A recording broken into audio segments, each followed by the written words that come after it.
यानी कि आपकी बिलीफ नहीं है कि आप पे ऐसी पोटेंशियल है, आप पे एबिलिटी है कि आप एक दिन में भी अपनी वो जो डिजीज है उसे कंप्लीटली हील कर सकते हैं। आप तक ये बात पहुंची नहीं है, आपको अपनी एबिलिटीज पर बहुत शक है। ये एक्सपेक्टेंसी थ्योरी बताती है कि जो एक्सपेक्ट करेंगे वैसा ही आपकी बॉडी रिस्पॉन्ड करेगी।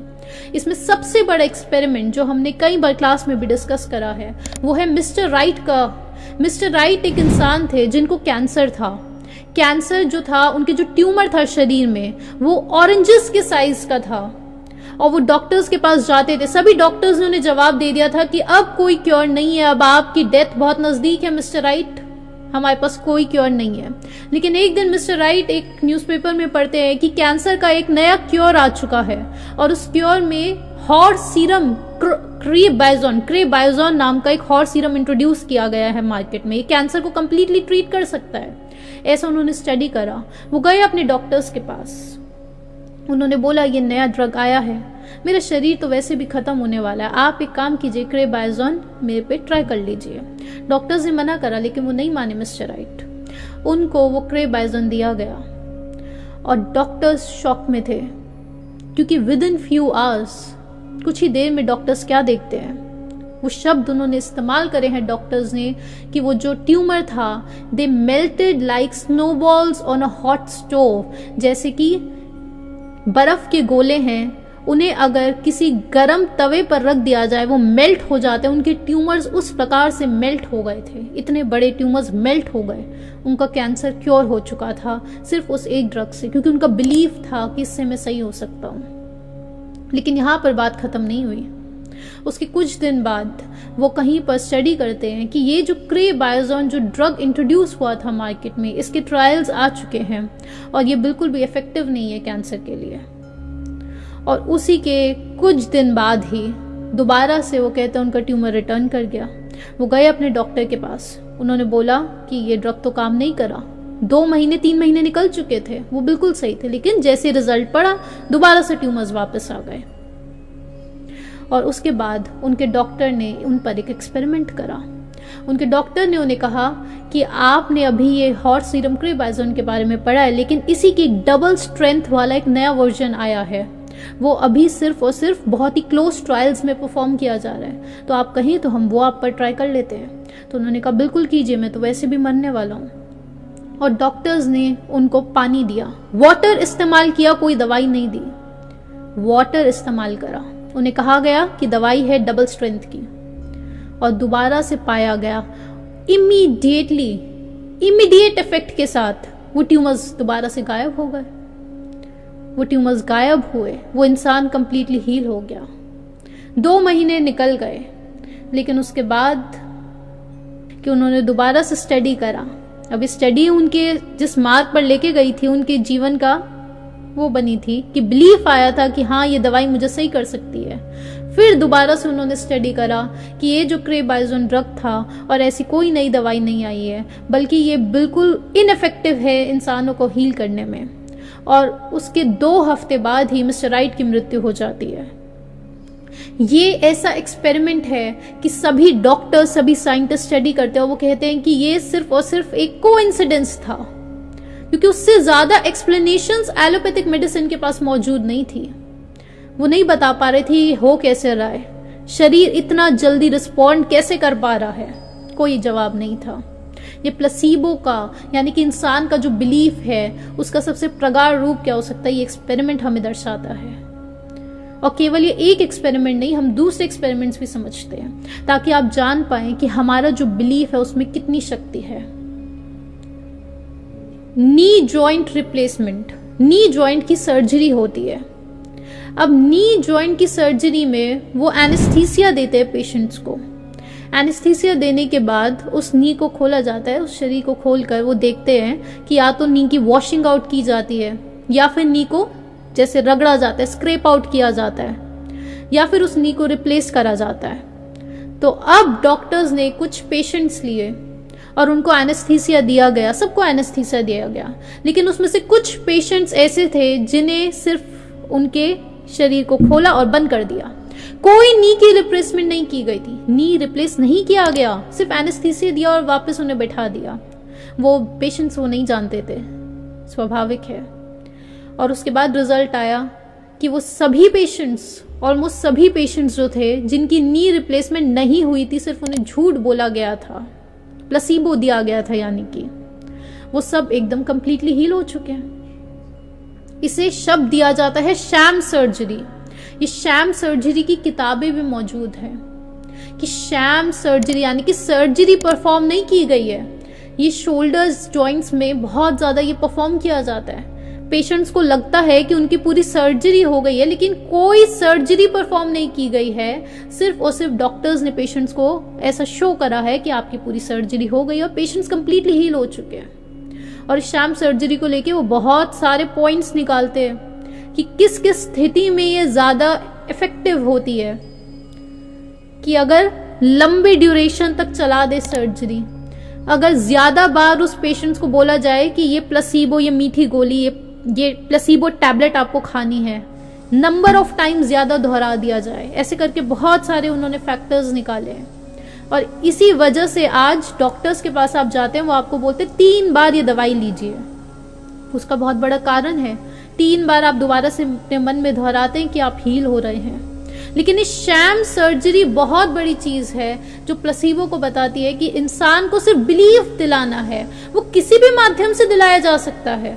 अभी वो जो डॉक्टर्स है जो व्हाइट कोट में बैठकर आपको बिलीव दिला रहे हैं कि आप कंप्लीटली हील हो चुके हैं, आपका पेन गायब हो चुका है, आपका नी सही हो चुका है, आपके ट्यूमर्स गायब कर दिए हमने, वो अभी व्हाइट कोट में बैठे वो डॉक्टर्स आपको बिलीव दिला रहे हैं। या फिर आप जिस मूर्ति के सामने बैठकर पूजा कर रहे हैं, वो मंत्र सिद्धि जो आप कर रहे हैं, वो जप जो आप कर रहे हैं, वो आपको बिलीव दिला रहा है।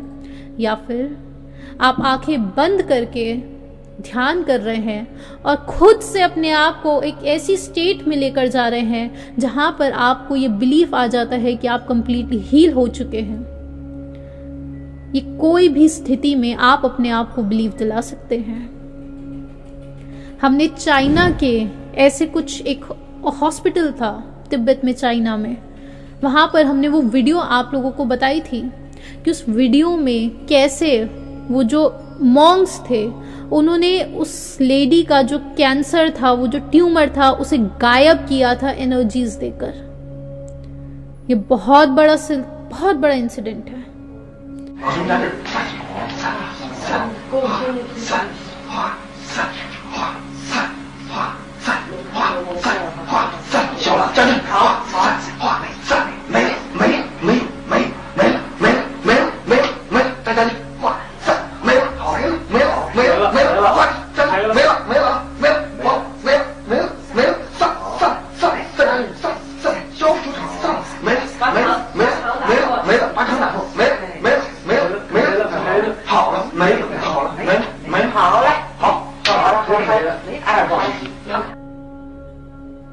तो अब शैम सर्जरी को आप समझ रहे हैं कि इंसान का जो मस्तिष्क है वो कितनी बड़ी चीज है। आपकी जो थॉट्स हैं वो क्या क्या कर सकती हैं। वो जो थॉट्स है वो ही आपके पूरा जो अलग अलग शब्द है, एंडोक्राइन नर्वस सिस्टम जो होता है उसे एक्टिवेट करती है। जो भी फिजिकल बॉडी में चेंजेस आ रहे हैं उससे पहले कुछ नर्वस सिस्टम में चेंजेस आते हैं, उससे पहले बहुत सारे आपके ब्लड फ्लो में चेंजेस आते हैं, आपका हार्ट रेट, पल्स रेट, ये सब कुछ चेंज होता है, वो थॉट से होता है।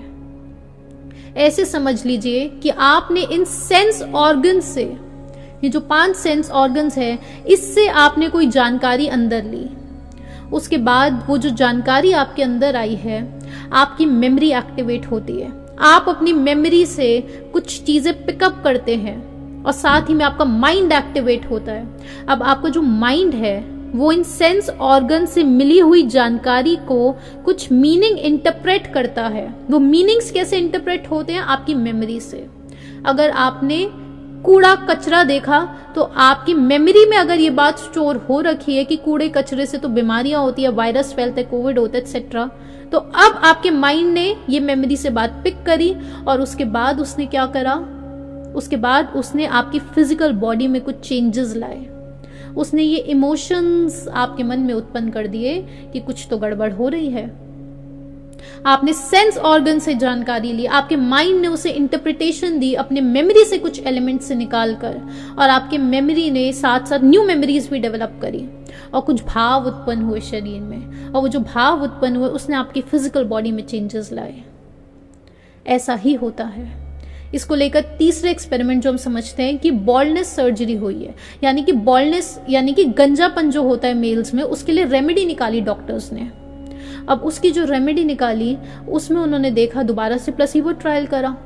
ये सब ट्रायल्स आप याद कीजिए ताकि आपका जो विश्वास है वो बढ़ता जाए कि आप कितने पावरफुल बीइंग हैं। तो उसमें उन्होंने कुछ लोगों को प्लेसिबो दिया, यानी कि वो जो गंजापन था मेल्स का, वो गंजेपन की दवाई नहीं दी, सिर्फ प्लेसिबो दिया, मीठी गोली दी, ऐसे समझ लीजिए। तो अब उसमें पाया गया 42% जो मेल्स थे जिनको प्लेसिबो दिया गया था, वो 42% मेल्स के दोबारा से सर पर बाल आ जाते हैं। ये बॉल्डनेस की रेमेडी आपने देखी थी, बॉल्डनेस प्लेसिबो ट्रायल्स। फिर आप अस्थमा के देखिए, ये बहुत बड़ी स्टडी है अस्थमा की, कि कुछ लोगों को अस्थमा है, उसमें उन्होंने पेशेंट्स को इकट्ठा करा, फिर से प्लेसिबो ट्रायल्स करे। अब उसमें जो इनहेलर दिया जाता है, मेडिसिन दी थी, साथ में एक वनीला ओडर भी दिया, यानी कि वनीला की खुशबू डाली थी मेडिसिन के साथ साथ। सबको पहले दिया गया, मेडिसिन दी और वनीला की खुशबू दी। उसके कुछ दिन बाद उन्होंने 2 धड़ बना दिए उन पेशेंट्स के। जो एक धड़ था उन्हें तो मेडिसिन और वनीला की खुशबू दी जा रही थी, लेकिन जो दूसरा धड़ था उन्हें सिर्फ वनीला की खुशबू दी जा रही थी। अब उन पेशेंट्स को लग रहा था दवाई भी साथ साथ जा रही है वनीला की खुशबू के साथ। और आपको सुनकर बहुत हैरानी होगी, 33% ऐसे पेशेंट्स थे जिन्हें सिर्फ वनीला की खुशबू दी जा रही थी और वो कंप्लीटली हील हो गए थे, मेडिसिन नहीं दी गई उन्हें। ये इंसान की शक्तियां हैं, ये मस्तिष्क, आपका बिलीफ कितना है, ये उसकी शक्तियां हैं। और एंटी डिप्रेसेंट्स की जो स्टडी है कि एंटी डिप्रेसेंट्स, आज हालांकि एंटी डिप्रेसेंट्स जो है उसके ऊपर बहुत सारा विज्ञान सामने आ चुका है कि ये काम नहीं करते हैं। ये जो सेरोटोनिन रीअपटेक इनहिबिटर्स हैं, ये जो SSRI नाम से, SSRI और SNRI, ये जो बिकते हैं एंटी डिप्रेसेंट्स के नाम से, ये कितना बड़ा प्लेसिबो नोसिबो इंसान को दिया जा रहा है। उसमें वो पाते हैं कि इंसान पर असलियत में चाहे उसे प्लेसिबो टैबलेट दो चाहे एंटी डिप्रेसेंट की टैबलेट दो, वो इक्वली सेम काम कर सकती है। हालांकि एंटी डिप्रेसेंट से जितने ज्यादा उस इंसानों पर बहुत ज्यादा साइड इफेक्ट्स हो सकते हैं, बहुत ज्यादा, वो ब्लैक बॉक्स वार्निंग के साथ आते हैं एंटी डिप्रेसेंट्स। और आज जो विदेशों में, USA, कनाडा में इतना कॉमन है एंटी डिप्रेसेंट्स, इतना कॉमन, लेकिन वो नहीं जानते कि इसे कंप्लीटली बैन करने वाले हैं।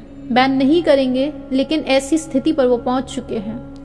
ब्लैक बॉक्स वार्निंग के साथ आते हैं, यानी कि अब ड्राइविंग मत करना, इस इंसान को गुस्सा आ सकता है, और उसकी एक वार्निंग होती है कि सुसाइड भी कर सकता है जिस इंसान को आप एंटी डिप्रेसेंट दे रहे हैं। तो वार्निंग में क्या लिख रहे हैं? सुसाइड। और ये आखिरी एक्सपेरिमेंट, अब ये आप लोग भी बहुत अच्छे से रिलेट कर पाएंगे, और आप खुद से इसे ट्राई कीजिए। कभी अपने ऊपर नहीं कर पाएंगे, अपने बच्चों पर कीजिए कि एस्पिरिन और कोडीन जो होता है, पेन किलर्स होते हैं, ये पेन किलर्स इंसानों को दिए जा रहे हैं या फिर उन्हें एक प्लेसिबो टैबलेट दी जा रही है, वो इक्वली काम कर सकती है। 50 से 60% इफेक्टिव है वो, है कि 50 से 60% ऐसे पेशेंट्स जिन्हें प्लेसिबो टैबलेट दी जा रही है, उनका भी पेन रिलीफ हो जा रहा है। उन्हें लग रहा है हाँ हमारा पेन खत्म हो गया शरीर से। और जो लोग एस्पिरिन ले रहे हैं उन्हें लग रहा है पेन खत्म हुआ, या फिर 50 से 60% ऐसे लोग जिन्हें कोई टैबलेट नहीं दी जा रही है, प्लेसिबो दिया जा रहा है, उन्हें भी लग रहा है पेन खत्म हो गया। ये हो क्या रहा है इंसानों के साथ? इस बात को हमें गहराई से समझना होगा। ऐसे बहुत सारे एक्सपेरिमेंट्स आपके सामने आते जाएंगे। हमने वुडू डेथ के बारे में समझा था, ये प्लेसिबो देखा, वैसी नोसिबो, कि अगर इंसान को डरा दिया जाए या फिर इंसान के मन में भय उत्पन्न कर दिया जाए। जो वुडू डेथ की हमने पूरी स्टडी देखी थी डॉक्टर वॉल्टर कैनन की।